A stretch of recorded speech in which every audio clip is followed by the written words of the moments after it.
여러분, 안녕하세요. 스타트업 TV입니다. 오늘은 2026년도 예비 창업 패키지 사업에 대해서 안내드리도록 하겠습니다. 예비 창업 패키지는 사업자를 내지 않은 예비 창업자에게 최대 1억 원 정도를 지원하는 예비 창업자들이 등용문으로 많이 알려진 사업이었습니다.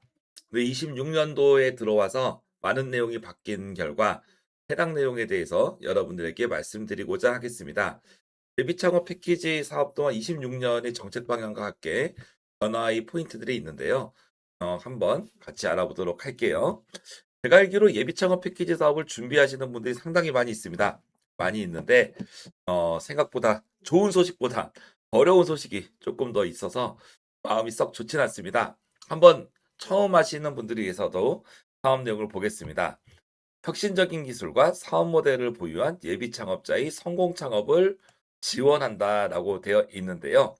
기본적으로 혁신적인 기술이나 사업 모델, 즉, 이 얘기는 어느 정도 성공하면 좀 파급력이 큰 것들을 의미를 합니다. 즉, 우리가 흔히 알고 있는 딥테크 분야들, AI 반도체, 뭐 이런 바이오, 이런 분야들이거나 아니면은 만약에 성공하게 되면 몇십억, 백억 뭐 이렇게 크게 커질 수 있는 그런 아이템들을 위주로 뽑겠다는 내용이 바로 이 사업 목적에 있는 내용이라고 볼 수가 있겠고, 둘째는 양질의 일자리 창출이란 말이 들어가 있습니다. 즉, 어느 정도 빠른 기간 안에 고용 창출이 가능한 직원을 뽑겠다는 것이죠. 예전에 실제로 이런 경우가 있었습니다. 어떤 분이 혼자서 매출 10억을 할 수 있다. 그리고 이익도 2, 3억을 낼 수 있다고 얘기를 했어요. 생각보다 좋은 사업이죠. 혼자서 매출 10억을 찍고 1년에 2, 3억까지 이익을 창출하면 개인적으로 봤을 땐 그만한 사업이 어디 있겠습니까? 그런데 혼자서 한다는 게 포인트죠. 혼자서 그 정도를 한다는 것은 일자리 창출이 안 된다는 거잖아요. 그러니까 사업이 좋더라도 예비 창업 패키지 사업에서는 떨어질 수도 있겠죠. 여러분들이 이렇게 사업 목적을 보면서 내 회사가 하고 있는 사업 아이템이 이 목적에 부합한지 한번 판단해 보시면 좋을 것 같아요. 기본적으로는 지금 현재 사업자 등록이 없는 예비 창업자가 지원이 가능하고 기술 창업을 영위하는 자로 명시가 되어 있습니다. 우리가 일반적인 기술 창업은 제조업이나 소프트웨어업이나 아니면 문화 콘텐츠업 쪽을 우리가 보통 기술 창업 쪽으로 보고 있고, 문화 중에서도 실제로는 약간 기술이 들어간 뭐 AR이라든지 VR이라든지 뭐 이런 것들이 들어간 쪽을 좀 더 선호를 합니다. 그리고 기술 창업이란 부분도 하나를 체크해 두시면 좋겠습니다. 그래서 예비 창업자분들 같은 경우는 과거에는 간단한 아이디어 제품들, 머릿속에 생활 속의 아이디어 제품들을 주로 선정을 많이 했었습니다. 그런데 최근에 들어와서 대학이 석박사 출신들이 만드는 뭔가 좀 기술력이 있는 기술들, 뭐 이런 쪽들을 많이 모집하는 쪽으로 최근에 변화가 되고 있고, 그러다 보니까 좀 사업의 난이도가 대중적인 부분에서 전문적인 창업으로 좀 많이 변화해 가고 있는 그런 트렌드들이 존재합니다. 이 사업이 현재 지금은 선정이 되면 8개월 안에 지원금을 사용하시는 걸로 되어 있고요. 선정 규모나 작습니다. 300팀 정도를 뽑아요. 왕년엔 예비 창업 패키지가 1000팀도 뽑고 뭐 1000팀 넘게도 뽑고 그랬었는데요. 근데 금년에는 300팀밖에 안 뽑는 소규모 사업으로 바뀌어가고 있다는 점을 체크해 두시면 좋겠고, 일반 분야 110팀, 특화 분야 190팀입니다. 이 부분을 또 체크해서 보시면 좀 이따 뒤에 나오는 내용으로 볼 수가 있을 겁니다. 300팀을 뽑는데요. 여러분들이 미리 얘기 드리면 한 30군데 정도의 주관 기관이 있어요. 그중에 한 개만을 골라서 넣는 겁니다. 그럼 좀 예를 들어서 뭐 한 개 주관 기관당 10팀씩 뽑는다. 그리고 그 주관 기관이 30개가 있다 그러면 한 주관 기관당 한 10팀 정도밖에 안 뽑겠죠. 약간 뭐 이런 느낌이에요. 보통 초기 창업 패키지 사례를 봤을 때 한 개 주관 기관당 한 20팀 정도 뽑으니까 생각보다 지원 기관 수는 조금 많은 편이고 실제로 뽑는 인원 수는 적은 편이다. 이런 느낌으로 볼 수 있습니다. 그 지원 금액이 줄었습니다. 평균 4천만 원 정도로 줄었어요. 금년에 창업 지원 사업들이 지방 사업들이 보통 3, 4천만 원 나오거든요. 이건 중앙 정부에서 제일 유명한 사업인데도 평균 4천이에요. 그러니까 사업화 자금의 규모도 작아졌어요. 그러니까 전체적으로 TO가 줄었고 사업화 자금은 줄었는데 기술을 보는 전문성은 오히려 올라갈 것 같다. 그런 부분들로 볼 수 있습니다. 그래서 이 사업의 내용을 곁으로 봤을 때는 좋아 보이고 많아 보이지만 이런 추세들을 봤을 때는 생각보다 과거에 비해서 어려워지고 있는 사업 중에 하나다라고 말씀드릴 수가 있습니다. 어찌됐든 간에 평균 4천만 원 정도를 지원하는데 그 4천만 원도 한 번에 주는 게 아니라 1단계, 2단계에서 나눠줍니다. 이거는 이제 우리가 소상공인을 지원하는 신사업 창업사관학교 같은 경우도 이런 시스템을 가고 있죠. 1단계에서 2천만 원, 그리고 중간 평가를 한 번에 하거든요. 중간 평가에서 실적이 좋으면 추가로 2천 정도를 더 줘서 4천을 맞추겠다는 것이고, 그럼 여러분이 예비 창업 패키지를 받았는데 1단계만 받는 경우도 존재할 수 있죠. 그러면 평균 4천이라고 있지만 여러분이 2천만 원만 받을 수도 있다는 뜻입니다. 그렇게 확인하시면 되겠고, 정부 지원금이 100%를 지원한다는 건 장점입니다. 자기 부담금이 없고 나중에 부가세 정도만 내시면 됩니다. 사업화 자금이 사용 범위도 여러 가지로 다양하게 쓸 수 있는 부분은 장점이다라고 볼 수 있고, 뭐 이 기관에선 돈만 주는 게 아니라 뭐 교육이나 뭐 좀 투자 유치, 멘토링 등을 좀 도와주는데, 어쨌거나 네, 뭐 크게 뭐 다른 기관들도 많이 하니까 넘어가겠습니다. 신청 자격은 현 시점에서 사업자 등록증을 보유하고 있지 않으며 기준일이 1월 22일이라는 게 중요해요. 1월 22일 기준에서 사업자 등록증이 없어야 지원이 가능하고, 또는 법인의 대표이사가 아니어야 됩니다. 법인의 대표이사가 아니고 사업자 등록증을 갖고 있지 않아야 지원이 가능하다라고 보는 것이에요. 다만 이런 경우는 있습니다. 등기는 했는데 사업자 않는 경우 있죠. 이런 경우는 신청이 가능한데 등기일자도 1월 23일 이후에 된다. 뭐 이런 내용입니다. 부동산 임대업을 하고 있는 개인 사업자 같은 경우는 직원 없이 부동산 임대업만 하는 개인 사업자는 사업자가 있더라도 지원이 가능하게 허용이 된다는 부분은 장점이라고 볼 수가 있겠네요. 그리고 사업 공고일 기준으로 해서 개인 사업자를 폐업이나 아니면 법인 해산 청산 이력이 있는 경우는 지원이 안 된다는 게 추가가 되었습니다. 1월 28일부터 2월 27일 사이에 폐업이나 해산, 청산 이력이 있는 분들은 지원이 안 된다라고 지금 이 부분이 좀 추가돼서 나왔습니다. 다만 1월 28일 이전에 폐업한 경우에서 이종업종 창업 시에는 신청이 가능하고, 동종업종을 창업할 경우에는 폐업일로부터 3년이 지나야 가능하다라고 나와 있고, 또 이종업종, 동종업종 같은 경우는 폐업 사실 증명원하고 지금 창업하는 아이템을 기준으로 해서 나누거든요. 표준산업 분류 코드에 세제 분류 코드가 일치하는지 여부로 판단을 하게 되겠습니다. 전체적으로 일반 110팀, 특화 190팀을 모집한다고 했죠. 일반 같은 경우는 어떤 아이템이든 다 모집할 수 있는 거고요. 특화 분야가 핵심입니다. 여성 창업자를 70팀을 따로 뽑습니다. 그리고 사회 문제 해결을 하면서도 돈을 버는 소셜 벤처 기업을 70팀을 따로 뽑습니다. 사내 벤처 팀을 50팀을 따로 뽑습니다. 그래서 여러분이 여성이나 소셜 벤처나 사내 벤처에 해당하지 않는 분들은 고민할 필요가 없습니다. 일반 넣으시면 됩니다. 근데 저는 여성이고 일반 분야 둘 다 가능하다. 그럼 둘 중 하나 택일 하셔야 되는 거예요. 그리고 저희 회사는 소셜 벤처이면서 일반 분야다. 그러면 역시 둘 중 하나를 택일할 수 있습니다.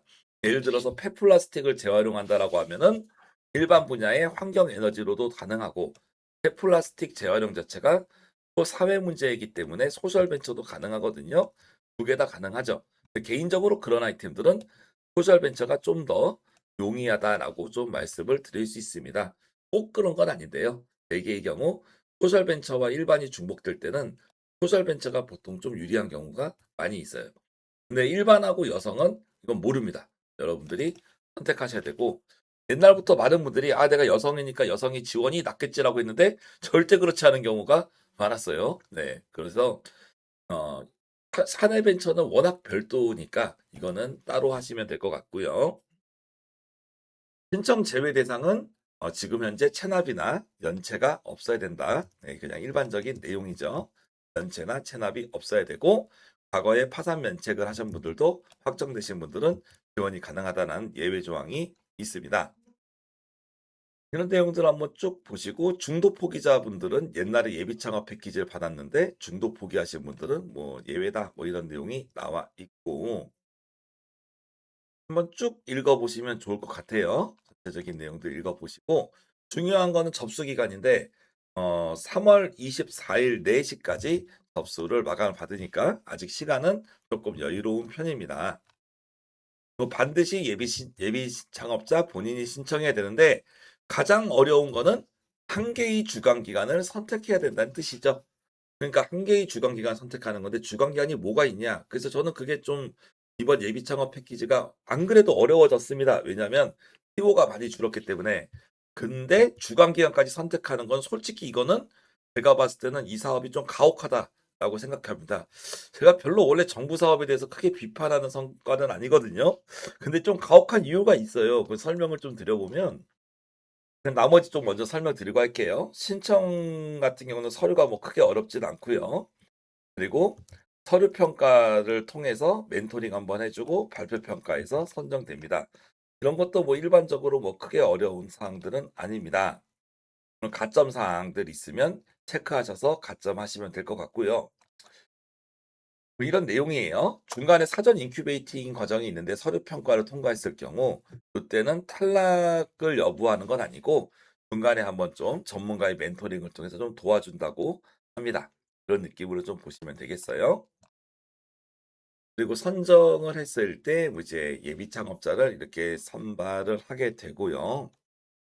그리고 내용을 한번 쭉 보시면 선정되신 분들이 협약 체결 확인서라는 걸 제출하는데 이게 요즘에 어떤 사업이든 간에 이게 많이 있습니다. 이거를 제출하는 순간 다른 사업들은 다 탈락이에요. 그러니까 동시에 여러 개 사업을 넣을 수 있는데 협약 체결 확인서를 쓰게 되면 그 사업만 협약이 체결되고 나머지는 자동 탈락된다. 이 중기부 사업들은 그런 시스템을 갖고 있다라는 말씀을 드릴 수가 있겠어요. 평가지표는 뭐 일반적 내용이니까 넘어갑니다. 역시. 많은 분들이 요거 항목 보고 항목별로 점수가 나오지 않고 싶은데 생각보다 사업 계획서는 약간 종합적으로 서로 간에 연결이 되어 있습니다.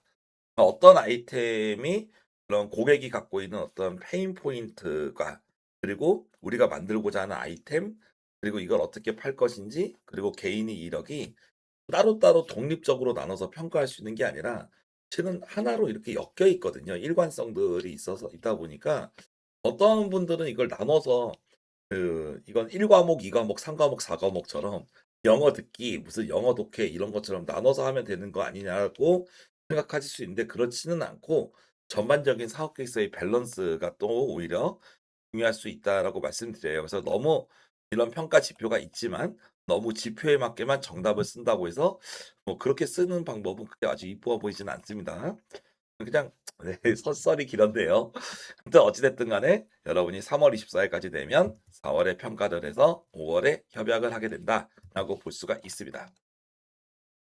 그리고 나머지 여기 신청시 유의사항 같은 것도 한번 보시면 체크하시면 좋겠고 특히 요즘에는 허위 기재 뭐 이런 것들 당연히 문제가 되겠죠. 표절 문제 같은 것도 있고요.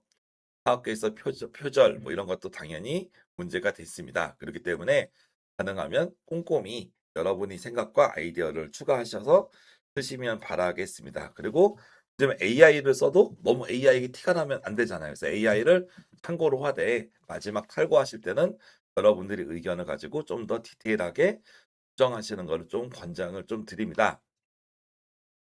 그런 내용들이 이제 좀 더 쭉 보시면 될 것 같아요. 선정자의 의무 같은 건 크게 설명을 드리지 않겠지만 어쨌거나 여러분이 확인하셔야 되고 이 사업이 조건은 뭐냐면 우리가 평균 4천만 원을 주는 대신에 나중에 선정되면 협약 종료일 2개월 그러니까 연말까지 사업자 등록을 해야 된다. 이게 기본적인 조건이에요. 창업 지원이다 보니까 창업을 실제로 해야 된다는 조건이 이렇게 들어가 있습니다. 자금을 받을 권리도 있지만 여기서 있는 의무도 있다는 거. 그 의무를 지키셔야 되고 사업비 또한 내 마음대로 쓰는 게 아니라 요 기준에 맞게 써야 되고 그리고 연말에 창업을 했을 때 1년 이상 창업 기업을 유지하는 걸 조건입니다. 돈 받고 바로 폐업하는 게 아니라 1년간은 기업을 유지해야 된다. 그게 이 자금을 주는 조건이에요. 그러면 아까 제가 주간 기간을 말씀드렸잖아요. 요 부분이 포인트가 되는 것이 주간 기간 중에 하나를 선택할 수 있다라고 말씀을 드렸어요. 그럼 주간 기간이 몇 개입니까? 1, 2, 3, 4, 5, 6, 7, 8, 9, 10, 10. 몇 개야? 26개입니다, 여러분. 26개 중에서 여기 일반하고 특화 써 있죠. 특화는 벤처기업, 여성벤처 얘네 두 개가 특화고 나머지 24개가 일반이네요. 그럼 여러분이 일반이 110개 팀을 뽑았죠. 110개 팀을 뽑아가지고 그중에서 24개 팀이 주간기간이 있다는 거 아닙니까? 그럼 한 기관당 몇 개 팀을 뽑겠다는 거예요? 5개 팀. 100팀 정도는 한 개 기간에 살 수 있지 않나요? 보면은. 그럼 한 센터당 5개 팀 정도밖에 안 뽑는다는 얘기인지. 그죠? 그러니까 어떻게 보면은 뽑는 팀 수는 적은데 왜 이렇게 많이 주간 기간이 있냐? 이런 부분에서 조금 의문이 있죠. 왜 어떤 의문 이런 부분이 좀 어떻게 보면은 이 신청하시는 기업들 입장에서 좀 힘들게 한다고 표현을 씁니다. 왜냐하면 16번 기관 같은 경우 경쟁률이 5대 1이에요. 20번 기관이 경쟁률이 20대 1 나와요. 그러면은 어떤 분들은 사업 계획서가 별로 좋지 않은데 5대 1 넣어서 합격하고 어떤 분들은 20대 1 넣어 가지고 기술이 좋은데 탈락할 수가 있는 거죠. 그럼 한 1000팀, 2000팀 뽑으면 이렇게 나눠도 좀 의미가 있는데 100팀 뽑고 여기 한 기관당 많아야 10개일 텐데 근데 이렇게 쪼개 버린다? 이게 쪼끔 개인적으로는 이 어떻게 보면 옛날 그 학력고사를 아실지 모르겠는데 눈치 게임입니다. 그래서 잘 찍으신 분들은 경쟁률 낮은 데 넣는 거고 잘 못 찍은 분들은 경쟁력이 엄청 센 데 넣어 가지고 되는 거예요. 그런 시스템을 굳이 해야 되냐는 생각은 있습니다. 왜 그러냐면 너무 팀도 적게 뽑는데 왜 이렇게 기관이 많은 거예요, 대학들이. 대학을 줄여도 되잖아요. 왜 이렇게 많이 했을까요? 아마 뭐 다른 이유가 있겠죠. 뭐 기관들 간의 계약이나 뭐 여러 가지들이 있겠지만 그럴 거면 많이 뽑는 게 낫지 않았을까? 그런 생각들을 하게 돼요. 아무튼 요 주간 기관은 예비 창업자시기 때문에 사업자 등록 그 위치가 없잖아요. 그래서 지금 사업자 지금 그런 그 의무는 없거든요. 주간 기간은 여기 써 있네요.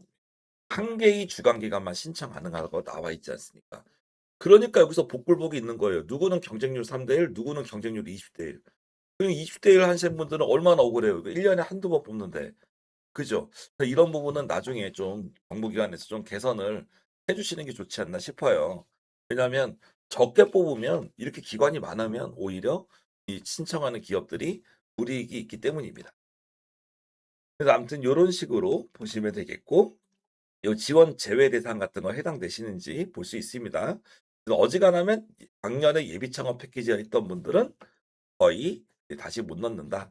청년 창업 사관학교 받은 분들도 거의 넣을 수 없다. 뭐 이런 내용들이 나와 있고 동시 수행이 불가능하다라고 돼 있습니다. 그래서 동시 수행 불가능한 거는 여기 있는 사업들 중에서는 하나밖에 할 수 없다. 그런 내용을 얘기를 나누고 있습니다.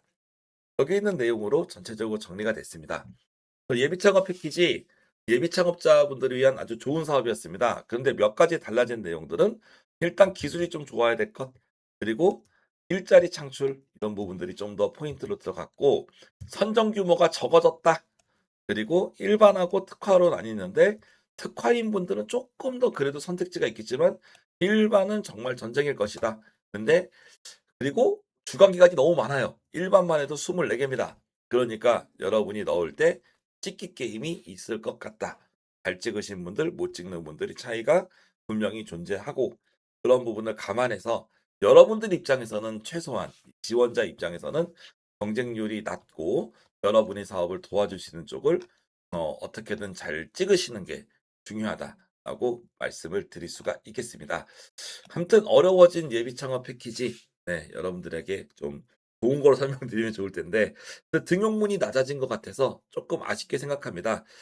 하지만 나중에 대체 사업으로 지금 나오지 않은 이제 창업 중심 대학 예비 창업 사업이 있고 그리고 이제 3월 말부터 이제 모드이 창업 프로그램이 이제 또 진행되면서 그 예비 창업자를 지원한다고 하니까요. 여러분들이 그런 대체 프로그램도 보시길 바라고 특히 지방자치단체에서 하는 창업 지원 사업도 볼 만한 게 많습니다. 그 현재 지금 모집 중인 것들 중에서 경기도에서 하는 경기도 기술 창업 지원 같은 경우도 금액이 예비 창업 패키지보다 결코 못지 않거든요.